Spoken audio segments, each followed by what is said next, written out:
I'll cut that out. Hello, everyone. Happy Friday to you. Super, super excited to share my guest today with you. I can't say enough about Jennie Potter. I've followed her for several years now, being a part of Rank Makers with Ray Higdon. And it's been such a blessing to see not only Ray's growth, because I know that you're also his coach, and just the whole growth of the entire community. It's been absolutely amazing. So let me introduce you to my friend Jennie. But one, drop a one if you feel that you self-sabotage. Like, I know I've done a lot of promoting for this interview. Drop a one and let us know where you're from. If you feel that you self-sabotage yourself and you feel stuck and unworthy, and all those yucky emotions that can come with just living life and having experiences that aren't up to your best. Jennie is a future self coach, a faith-filled trainer in the network marketing space, a published author, and an inspirational speaker, just about everything I am going to be.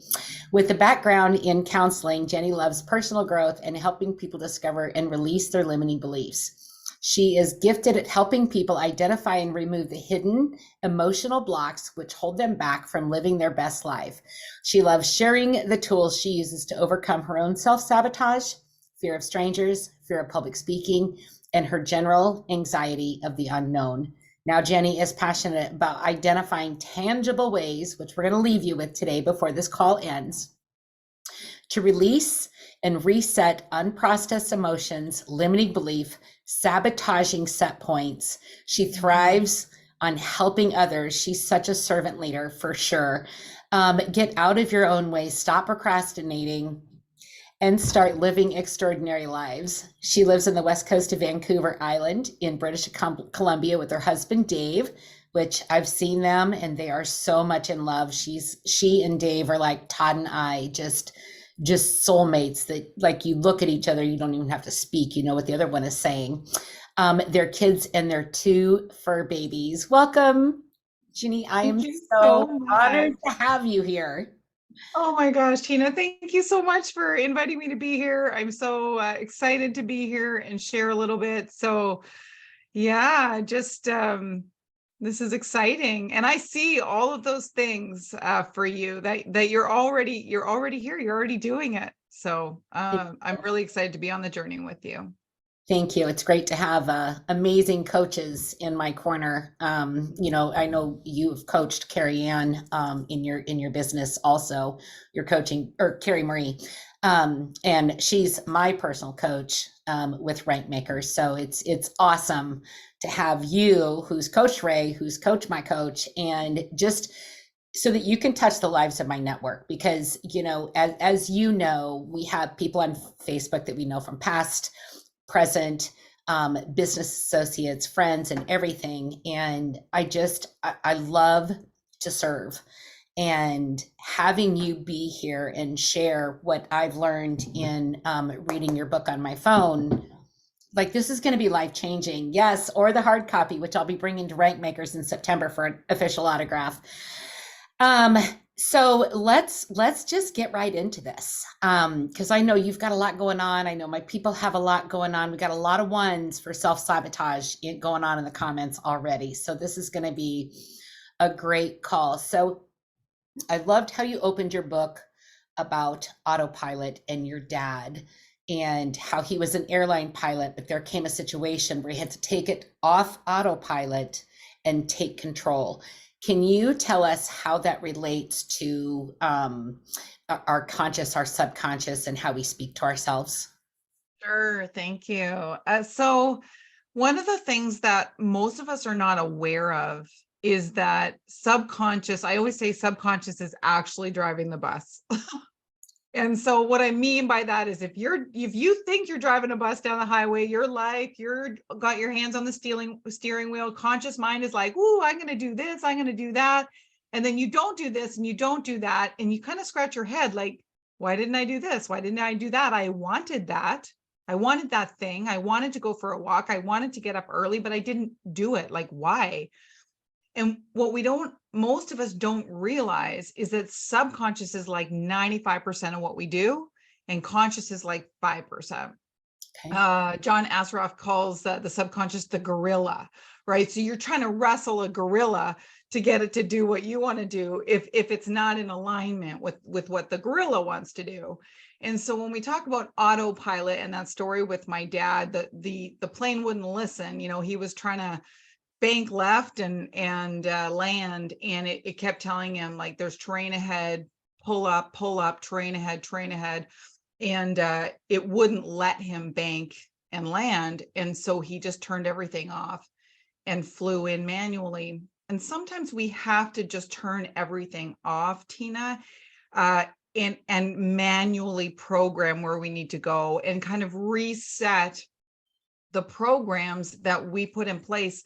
Most of us programmed, set the destination, like boop, boop, boop, boop, set the destination to like a place we don't want to go now. But we actually programmed in our teachers and the bully in the schoolyard and our parents and our well-meaning aunt and the neighbor next door and your siblings programmed you to a certain destination before the age of 12 for most people. Sometimes there's exceptions to that, but for most people before the age of 12, often even sooner than that, you've got a program. And that program is, I'm not worthy of success, or I'll never make money, or if I make money, I'll be unhappy, or a million different things. I'm unworthy of love. I'm not lovable. Nobody likes me. These kinds of things. And we carry these things, we carry these truths, which are false, into our adult lives.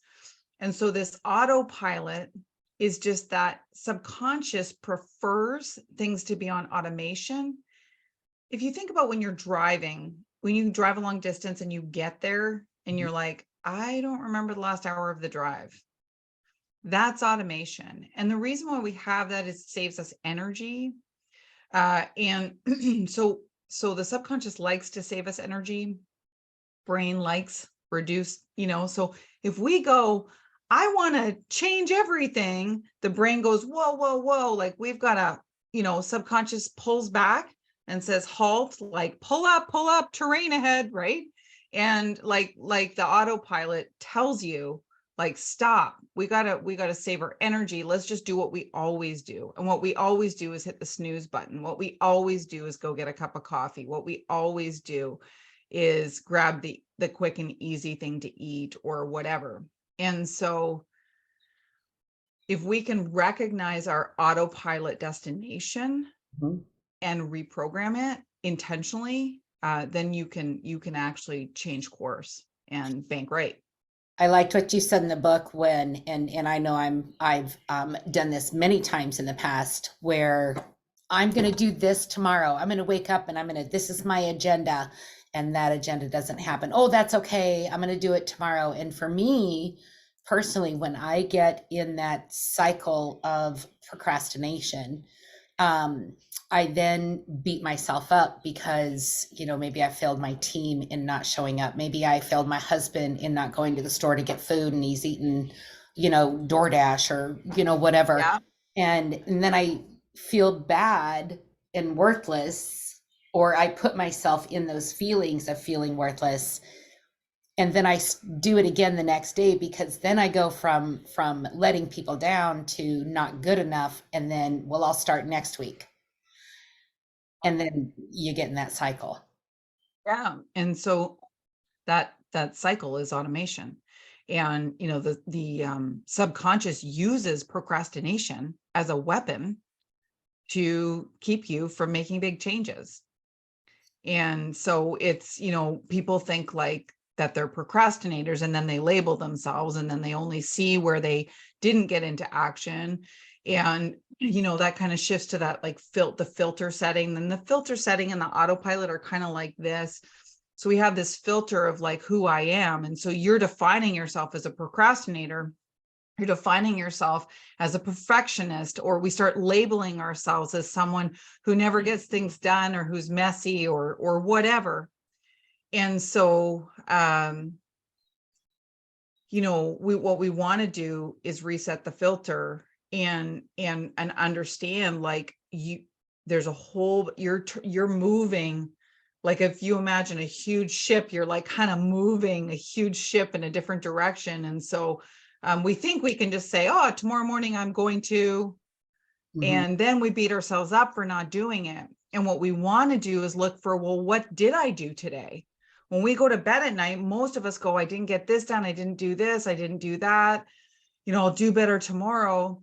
And what would be way more powerful, because we want to reset the destination, reset the autopilot, reset the way that we've been thinking that hasn't been serving us. We think, what did I do today? What am I grateful for today? What was powerful today that I got done? And then even spend a few minutes in the morning thinking about how amazing you are that you got X, Y, and Z done. So you start the day feeling like I'm productive before you've even got out of bed.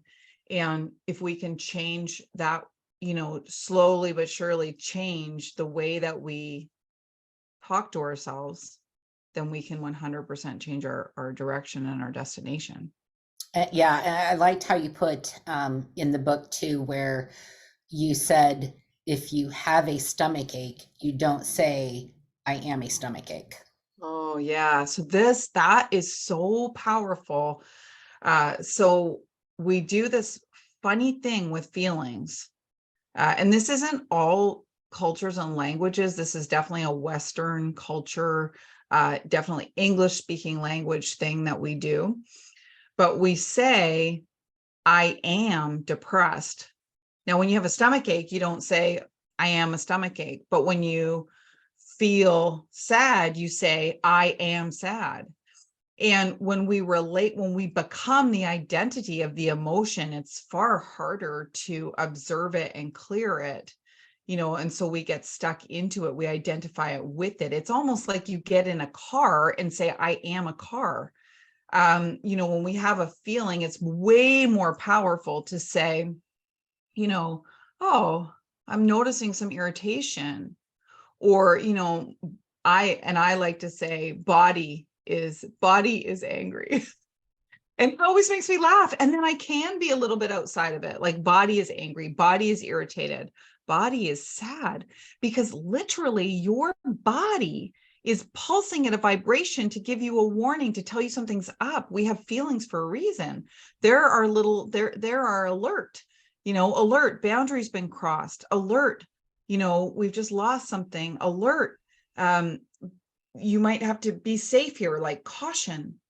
We have feelings for a reason, and then we don't note them and go, oh, I wonder what's going on. Why did I pulse that feeling? We instead go, I am nervous, I am angry, and we become it. And so if you can step back a little bit from it, it's very powerful language wise. Yeah, and as you were talking, I was like, I just said I'm a procrastinator.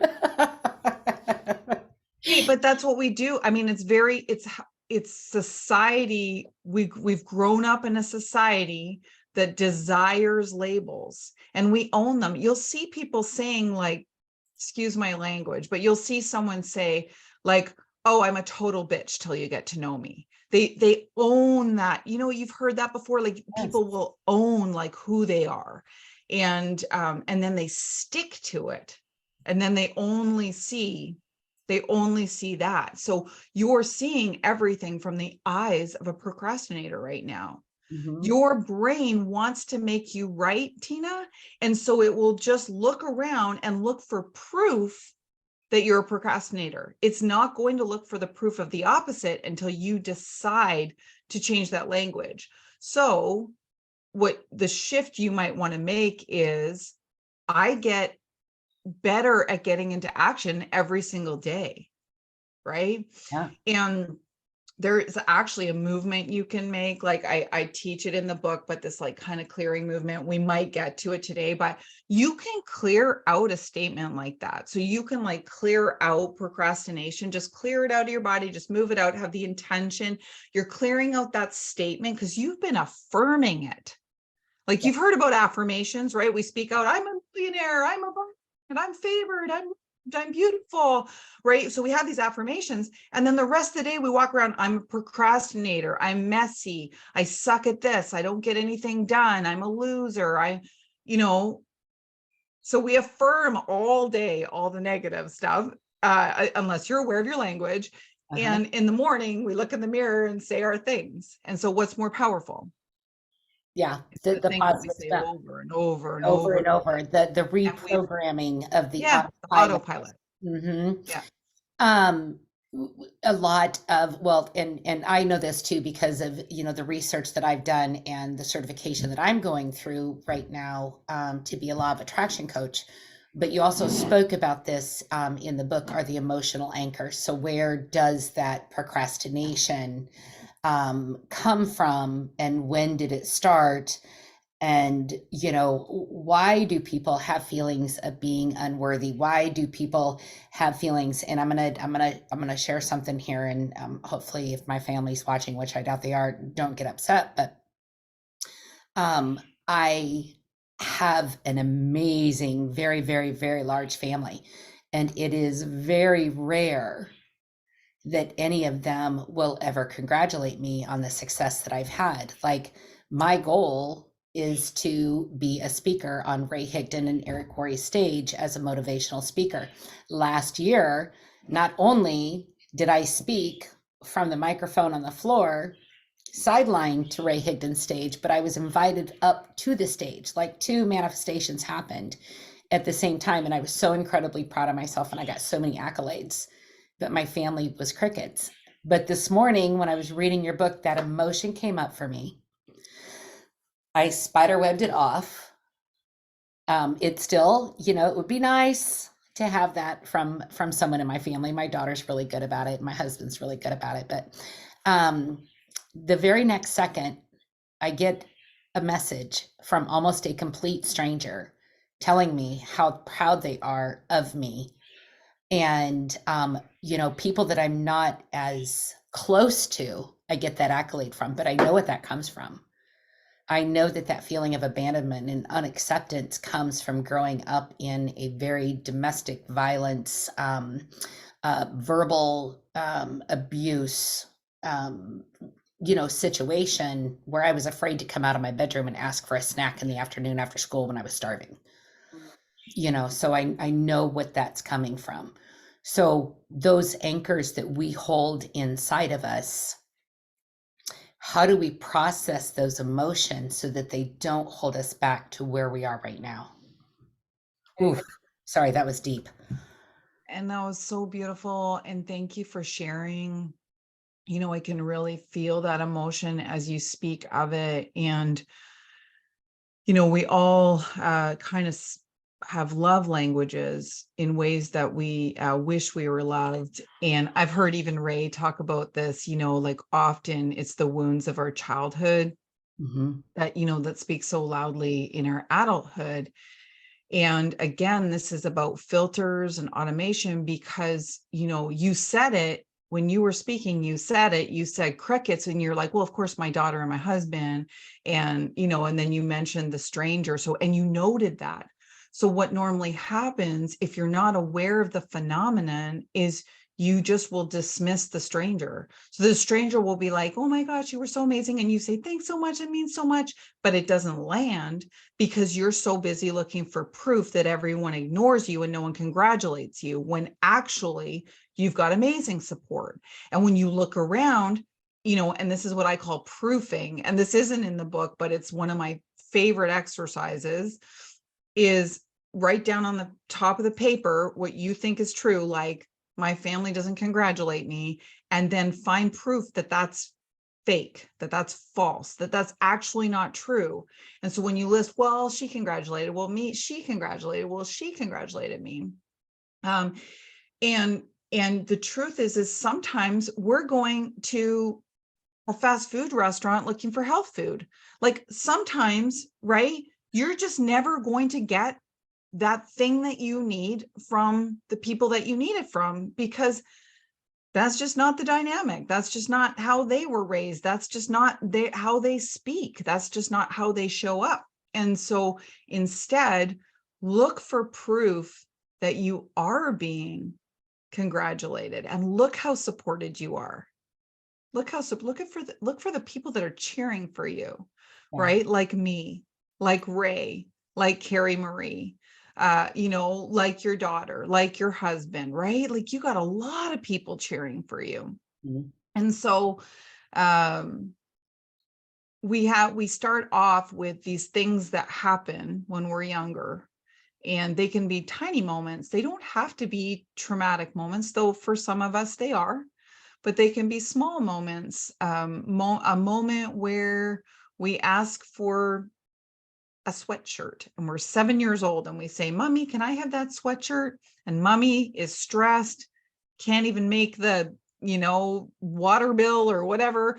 And, is under so much pressure, which we don't understand as a 7-year-old. And in a moment where they're normally like so sweet and understanding and giving and trying their best, this mom just flips and says, "No, you can't have that sweatshirt. We can't afford it." And in that moment, you decide, I can't have nice things. And you set your autopilot to, I will never have nice things. And then you look for proof. Wow. And it can be that simple. And so when you make that decision, that limiting belief, but possibly there's an emotion trapped in there too. It's not okay to ask would be another thing. Okay. It's not okay to ask for nice things. It's not okay to go for what I want. It's not okay to look, at things that I like. It's not okay to dream.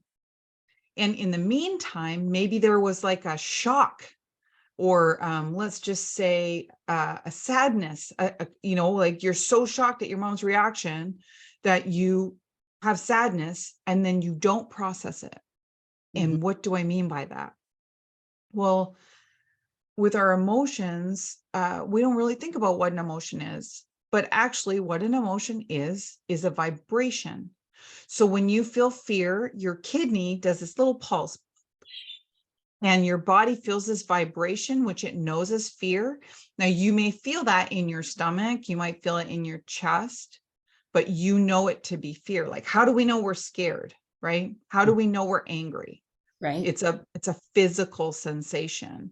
And that kind of leads me to the alarm method. If you want me to share the alarm method, like briefly, I can. But essentially, our emotions, Tina, are these vibrations that if we don't accept them and allow them, and they kind of like joy always bubbles up and out, right? We feel Mhm. joyful, we laugh, it bubbles up and out. But we might feel anger or sadness or hurt, and we push it down. We don't allow it. We resist it. And when you resist something, it stays. Mhm. And so in my book, I share just a couple of simple methods on how to identify the emotions that we didn't release when we were younger and release them. And on top of that, how to release emotions in the moment so that when we're feeling upset, we can actually process that. So it's a kind of a step-by-step way to process our emotions. So yeah, let's go into. I have another assignment for them before we end, but let's go ahead and do the alarm method right now because I heard that from you on a training one time, and I've got that in my to do training for my own team.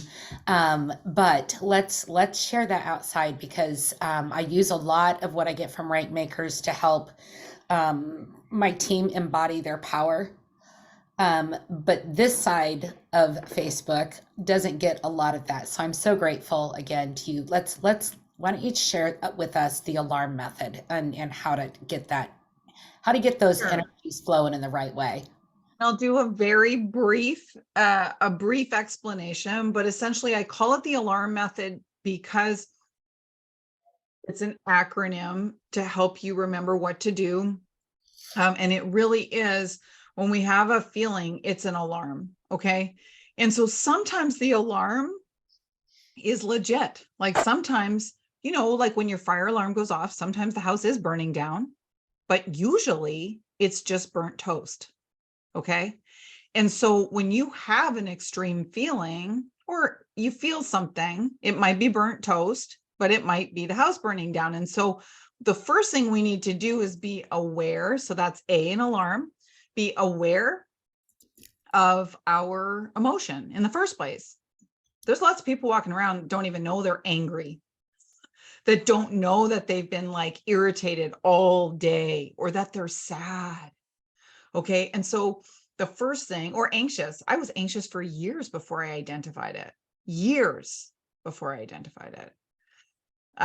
And so awareness is the first piece. Just what am I feeling?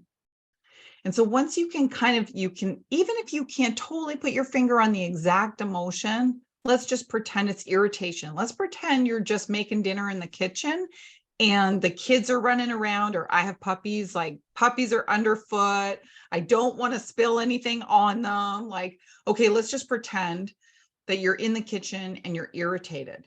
Mm-hmm. So the first piece is recognizing I'm irritable. Like I am experiencing the emotion of irritation. Like something's going on here. The next stage is L, which is, for L for alarm. L is location. So location is where am I feeling it in my body? So some people have trouble with this exercise. Most people get it though. So if right now you were feeling irritated or nervous or anxious, where would you feel that? And you can say that in the comments, like, where do you feel nervousness? Most people will say in their knees, in their stomach, in their chest. Okay. Yeah. And so and drop it in the comments. Like if you have an emotion going on in your body right now, where is that located within your body? I know when I was telling, go ahead. Most people can think of the emotion and experience where they feel it. So if you just think for a moment about nervousness, you'll know exactly where you feel it. Okay. And so, and you can just say in the comments, like if you feel it in your stomach, feel it in your chest. You can sometimes feel it in stomach and chest. Sometimes it's whole body. Sometimes people completely freeze. There's no right or wrong here. So once you've identified it, the next step is to ask the question. So A for ask the question, which is, when have I felt this before? And so when have I felt this before is a really powerful question. Now you might go, I don't know, and that's okay. Or you might not have a memory, and that's okay. But you might remember something that makes sense or doesn't make sense. So I've had people remember being in their room and their brother got in trouble because, their brother didn't clean their room and they did clean their room. And so they didn't get to go to, go to the park. Okay. Mom said, you both have to clean your room or you're not going to the park. Brother doesn't clean the room. You clean your room. You guys don't go to the park. Okay. Seems like kind of a silly memory. But it's so funny that you bring that up because when we were little, my mom was a wooden spoon mama and she broke many wooden spoons over us. And one time we got in big trouble. All three of us were going to get a spanking. And after I had mine, she went into the boys' room and spanked them and then went out. About a half an hour later, I noticed there were two piles of underwear with probably 15 underwear inside of each other that my brothers had put on so the wooden spoon wouldn't hurt. And I told on them. And then they had to have the wooden spoon on their bare butt. And I heard that crack and just it broke my heart. But I felt the first one and they were cheating. But those are triggers, that's what comes up when, that is the stuff that you remember. And that's the stuff that's still loud. So you didn't process that experience, Tina. And so it's still pulsing at whatever that emotion was. Okay. Like guilt, maybe like betrayal when you first discovered that they didn't get hurt and you did, but then guilt for telling. And so those emotions get stuck. So your kidney or whatever organ it is, not always your kidney, your organ pulses that emotion and you resist it. It feels so bad. You don't want to feel it. Or if you cry, you're going to get spanked again or whatever. And so you resist it.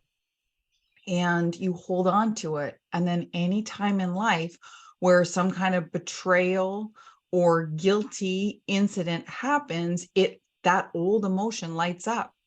And so Mhm. you're not, have you ever had the experience, and this often happens with people with families, where you have the experience where you kind of overreact? Like maybe you bring your friends to your parents for dinner, and then your friends are like, your parents are hilarious, and you were triggered like left, right, and center all dinner.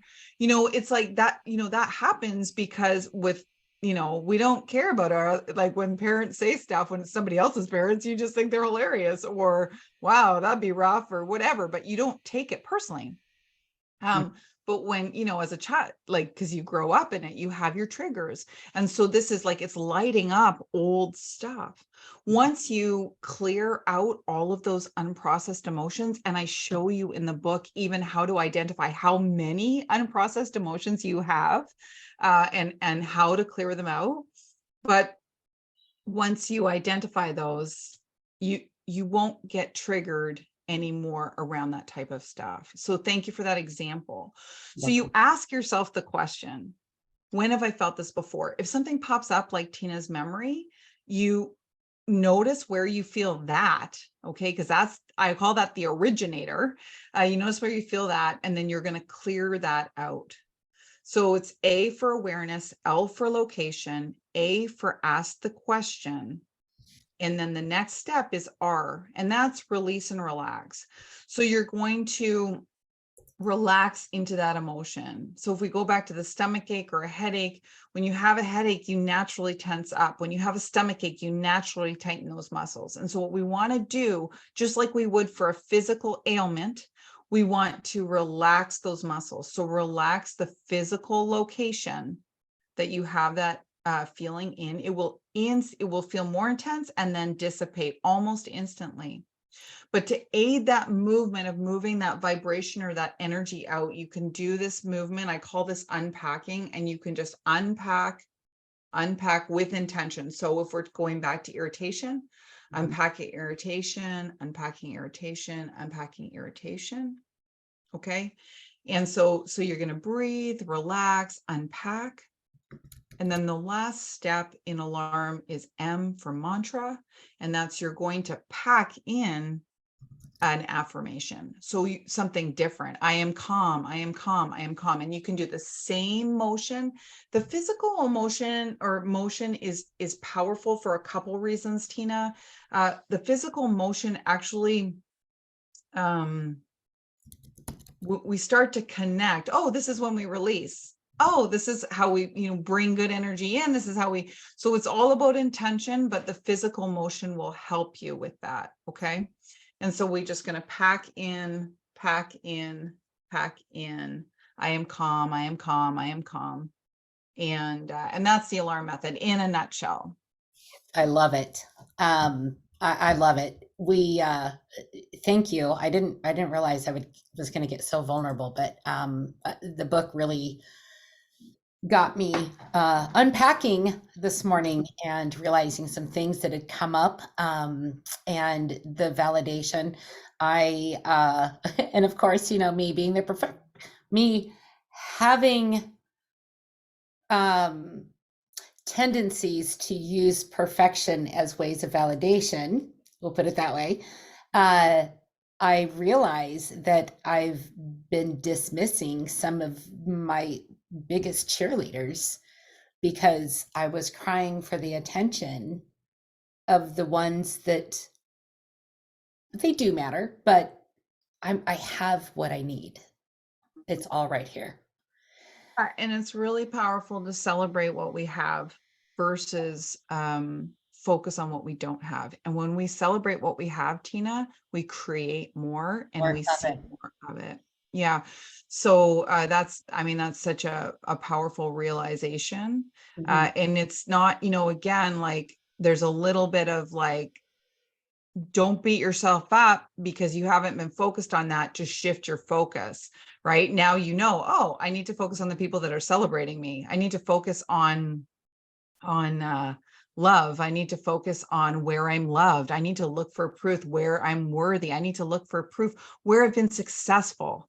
Okay, this is one of the biggest things I see with my clients is that they don't focus on their successes. I just spoke to someone who was like, how's your week? It was okay. Oh yeah, what's going on? Well, I don't know. The calendar's empty for next week. Well, okay. How was last week? Well, I brought in 2 new, clients. I'm like, well, that's amazing. Did you celebrate that? No. Okay, so if we're always looking at what we haven't done and what we have to do versus celebrating what we've done, we're always going to attract the feeling of we're never done, we're never good enough. And so getting good at celebrating is one of the most powerful ways to change your autopilot, reset your filter, is just celebrating. Yeah. Yeah. Absolutely. So we're coming to the end of our call. I'll get back to the comments and stuff. If you have any questions for Jenny, she is tagged in this and can come back and answer. I told her that I thought it would be really fun to do a book club study, which she said she'd be more than happy to pop into a little group that I'll create. If you want to be in the book study with me, let me know. The book is available on audio, Kindle, and paperback. Jenny, you have your own website, jenniepotter.com, I believe, right? JenniePotter.com, Jennie Potter.com, or Self-Sabotage No More, which is the name of the book, selfsabotagenomore.com. So both of those places is an easy way to connect with me. That's fantastic. And then you also do private coaching as well in helping to release these stuck emotions and everything. And so I'm going to, do you have anything else before I give them kind of their call to action before we end the call, Jenny? Oh, just thank you so much, Tina. I'm so excited for you and everything that you're doing, and I'm absolutely cheering for you. Thank you. Thank you very much. So one, if you've called, go get the book. And if not, that's okay too. There, like I said, there's audio, Kindle, and paperback. I will be having all three of them by the end of the day. I've got the Kindle and the audio now. But I will need that paperback to take to Rank Makers in September. One of the things out of the book and what Jenny touched on here towards the end of this and kind of all the way through is basically what you seek is what you reap. And in the book, she tells a story of her getting this SUV that she'd never seen one before. It was like the most unique SUV. She was so proud of herself, and it came with, some bad stuff that came with it. But she turned it into this beautiful thought process, and she'd never seen it before. But then they're driving it off the lot, and she starts seeing it and seeing it and seeing it and seeing it. So here's what I want you to do. Some of you are shape people. You see shapes all the time. Maybe it's hearts, squares, circles. I'm a numbers person. Sorry, I get excited and I spit. I just spit. I get really excited and spit. Anyway, so I'm a numbers person. I see numbers all the time. So here's what I want you to do. Anytime, and maybe you don't see those things, but call it in. Say, okay, I'm going to look for every heart I can find this weekend. Maybe it's on the sidewalk. Maybe it's on the rock. Maybe it's on a leaf. I don't have any leaves in Iowa right now, but whatever you see, whenever you see that shape or that sequence of numbers, say, I am worthy. I am valuable. I can do anything. I am awesome. Every single time this weekend. And if you could do me a favor, come back on Monday, report back on this post. How many times did you start seeing those hearts? How many times did you start seeing those numbers? Check yourself on a scale of 1 to 10 right now. 1, feel, I've got a lot of work to do. 10, man, that was an amazing exercise. So come back on Monday. With that, I'm going to go ahead and end the live stream for now. And again, Jenny, thank you for today. I appreciate you. Thank you, Tina. Appreciate it. Bye-bye, everyone.